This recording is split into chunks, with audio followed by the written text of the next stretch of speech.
Writing assignments at the university level often require an academic voice.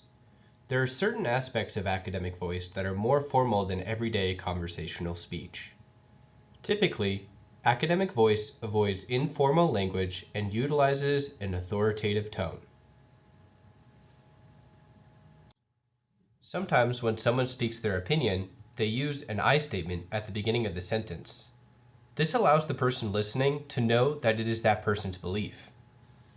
In academic writing, omitting the I statement and just stating the claim can be an effective approach. Make sure to listen to your teacher's requests. Some teachers want you to use I statements, whereas some want you to omit the I statement. If you're unsure about this, you can make sure to ask them. On this slide, we have an example of an I statement and a declarative statement. On the left is the I statement saying, I believe the Writing Center is a good place to learn. On the right is the declarative statement, the Writing Center is a good place to learn. Notice here that you can turn an I statement into a declarative statement by taking out the I part. And with that, it also changes the tone of the sentence. Speaking authoritatively is another important aspect of academic voice. As a writer, you want to establish your ethos, so the reader will believe that you are knowledgeable about the subject that you are writing about.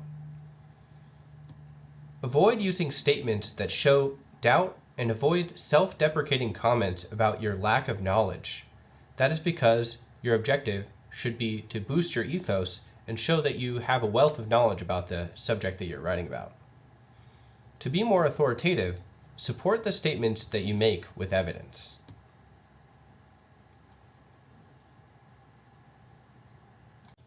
To argue a position without sounding opinionated and disrespectful to an opposing view, arguments should utilize standpoints and evidence for support.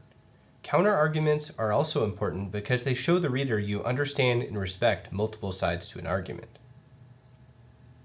So here's an example of an opinionated claim. Some people foolishly believe that the earth is flat, but this is an opinionated claim because of the word foolishly. It is making a judgment about the opposing group's reasoning, and the argument should be based mostly on evidence and support against that claim. Here is an example of neutral tone. There are people who have concluded that the earth is flat, however, research shows. So it is more neutral to use research and facts as opposed to saying that someone else's reasoning is incorrect or foolish. Concision is also important to academic voice because with concision, hopefully, clarity will come. Do not use filler when trying to create an academic voice. Some people want to imitate academic style by making sentences longer and using filler words, but longer sentences are not always better. It is good to have sentence variety. Long sentences, medium sentences, and short sentences.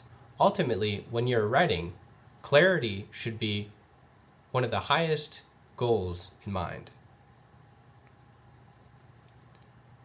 It is not always beneficial to use words that could be seen as filler, such as very, really, or literally. Many adverbs such as these are not beneficial because they add wordiness to a sentence without adding content. And unneeded wordiness reduces the effectiveness of a sentence. Thank you for watching this resource on academic voice. If you have any further questions, feel free to make an appointment at the Writing Center. You can also find more writing resources by clicking on the link below.